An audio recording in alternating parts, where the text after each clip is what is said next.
Good morning. நான் உங்கள் maths teacher. எல்லாம் என்ன பண்ணுறீங்க? கணக்கு புரியுதா? ஏதாச்சும் புரியலைன்னா கேளுங்க. கண்ணு இன்றைக்கி நாம் பார்க்க போகிறது 12th கிளாஸு. 12th கிளாஸில் செகண்ட் சாப்டர் பார்க்க போகிறோம். 12th செகண்ட் சாப்டர், சரிங்க. காம்ப்ளெக்ஸ் நம்பர் பார்க்க போகிறோம். இந்த காம்ப்ளெக்ஸ் நம்பர் எக்ஸசைஸு 2.4ல் 6th சம் பார்க்க போகிறோம் கண்ணு. 12th கிளாஸில் எக்ஸசைஸ் செகண்ட் சாப்டரில் 2.4ல் 6th சம் பார்க்க போகிறோம். இதில் ஏதாவது அந்த சந்தேகமாக இருந்தால் வந்து கேளுங்க, ஓகேவா? என்ன அப்படின்ட்டு கேளுங்க. இப்போ ஒன்றுமே இல்லை, ஜஸ்ட்டு உங்களுக்கு தான் சொன்னேன் காம்ப்ளெக்ஸ் நம்பர் ஈஸியாக மார்க் வாங்கலாம் அப்படின்ட்டு. கொஞ்சம் கான்செப்ட் ஓரியண்டாக படிச்சுக்கிட்டிங்கன்னா போதும். நம்ம இப்போ ஜஸ்ட்டு இது மட்டும்தான், பேசிக் தான் பார்த்தோம். அப்புறம் அடுத்தது காஞ்சுகேட் பார்த்துக்கிட்டு அது என்ன பண்ணுறோம் அப்படின்னு பார்த்துட்ருக்கோம். இப்போ 6வது சம் பாருங்கள். √3 + i whole power n. It is purely real. What is the least value of n? And purely imaginary.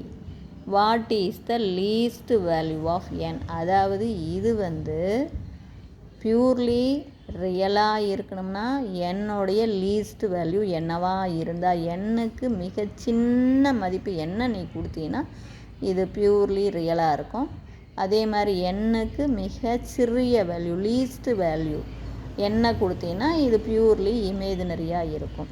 இவ்வளோ தான். இந்த கணக்கு ரொம்ப முக்கியமான கணக்கு.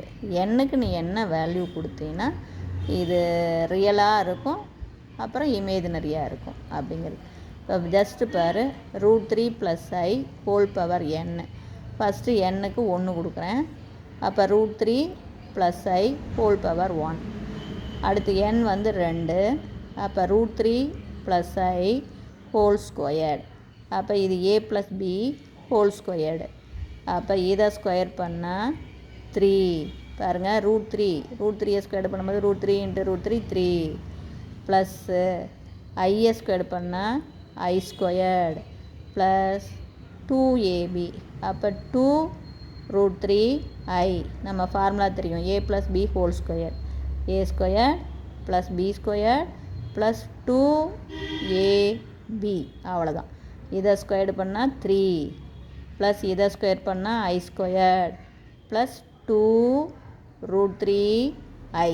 அவ்வளோதான், 2ab. ஓகேவா? இது a + b whole square form. அப்படி தான் அடுத்தது 3 அப்படியே போட்டுக்குவோம். i² value -1. இது அப்படியே 2√3i. அப்போ இதை சிம்பிளிஃபை பண்ணால் 3ல் 1 போச்சுன்னா 2. அப்போ 2 + 2√3iன்னு வந்துடும். ஓகேவா? இதுவும் அப்படியே இருக்கட்டும். அடுத்து எண்ணுக்கு பதிலாக 3 கொடுக்குறேன். அப்போ √3 + i whole power 3a. அப்போ இதை எப்படி பிரித்து எழுதலாம்? √3 + i × √3 + i whole squareன்னு எழுதிக்கலாம். இப்போ √3 + i அப்படியே வச்சுக்கலாம். √3 + i whole square வேல்யூ நம்ம ஆல்ரெடி கண்டுபிடிச்சிருக்கோம், 2 + 2√3iன்னு. அப்போ தேர்ஃபோர் இதுக்கு பதிலாக 2 + 2√3iன்னு போட்டுக்கலாம். அப்போ நமக்கு என்ன கிடைக்கும்? உங்களுக்கு பார்த்தீங்கன்னா பாருங்கள், √3, ஓகேவா?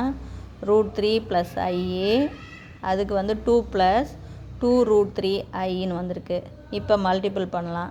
இதை மல்டிபிள் பண்ணால் 2√3, அப்புறம் ப்ளஸ்ஸு 2 × √3 3 ஆகுமா? அப்போ 3 2s are 6ia, அப்புறம் ப்ளஸ்ஸு 2ia. அடுத்தது இங்கே பெருக்கும்போது plus 2√3i².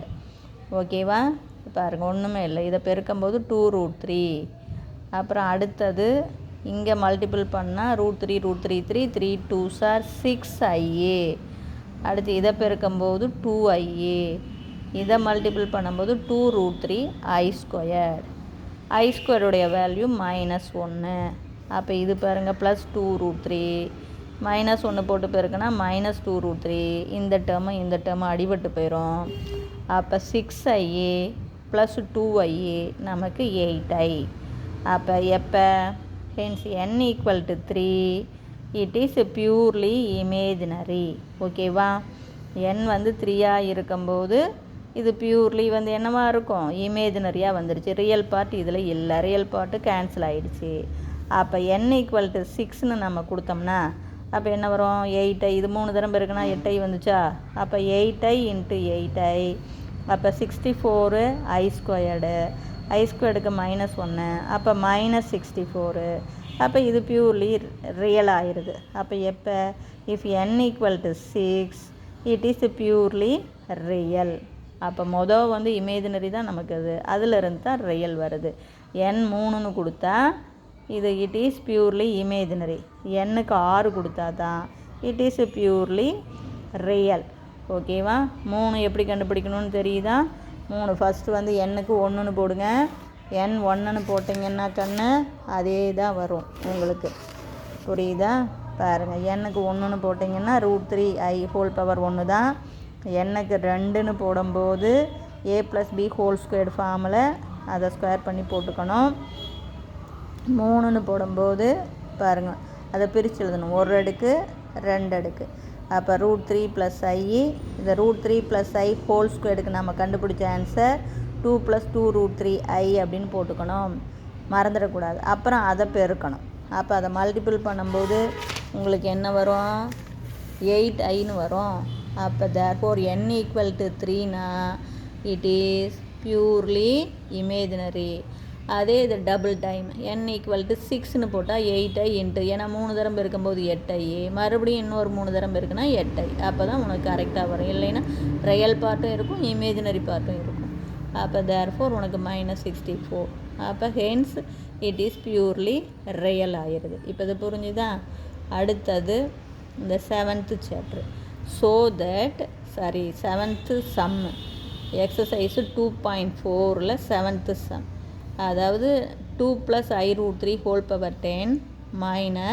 2 - i√3 is purely imaginary. கண்ணு நடுவாண்டை இங்கே பேர் மைனஸ் இருக்குது. நடுவாண்டை இப்படி மைனஸ் இருந்தால் கண்டிப்பாக இது இமேஜினரியாக தான் இருக்கும். நடுவாண்டை ப்ளஸ் இருந்தால் கண்டிப்பாக இது ரியலாக தான் இருக்கும்.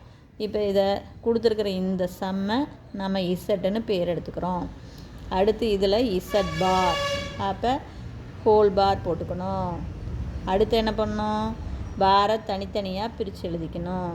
மொதல் காம்ப்ளெக்ஸ் நம்பருக்கு பார் மைனஸ் ரெண்டாவது காம்ப்ளெக்ஸ் நம்பருக்கு பார். பார்னால் என்ன, காஞ்சுகேட். அப்போ அடுத்தது பாருங்கள், தனித்தனியாக பிரித்து எழுதிக்கணும். அடுத்தது பாரை உள்ளே வச்சுட்டு பவரை வெளியில் கொண்டு போகணும். நல்லா பார்த்துக்கண்ணே. கொடுத்துருக்கிற கணக்குக்கு இசட்டுன்னு பேர் கொடுத்துக்கிறேன், இதுவும் ரொம்ப முக்கியமான கணக்கு. அடுத்து z⁻, அப்போ கொடுத்துருக்கிற கணக்கு ஹோல் பார் போடுற. அடுத்தது பாரை தனித்தனியாக பிரித்து எழுதிக்கிறீங்க. அடுத்தது பார் உள்ளே கொண்டாந்துட்டு பவரை வெளியில் கொண்டு போகிறீங்க. பார்னால் காஞ்சுகேட். அப்போ என்ன வரும், 2 - i√3 -2 + i√3 இப்போ இது பாருங்கள், இது அப்படியே என்ன தான், இசட்டு தான், ஆனால் குறி மாறி இருக்குது. இந்த டேர்ம் வந்து ப்ளஸ் ஆகிடுச்சு, இந்த டேர்ம் மைனஸ் ஆகிடுச்சு. அப்போ இது -z. அப்போ z⁻ = -z அப்படின்னாவே hence it is purely imaginary. இது நம்ம ப்ராப்பர்ட்டியில் பார்த்துருக்கோம். தேங்க்யூ.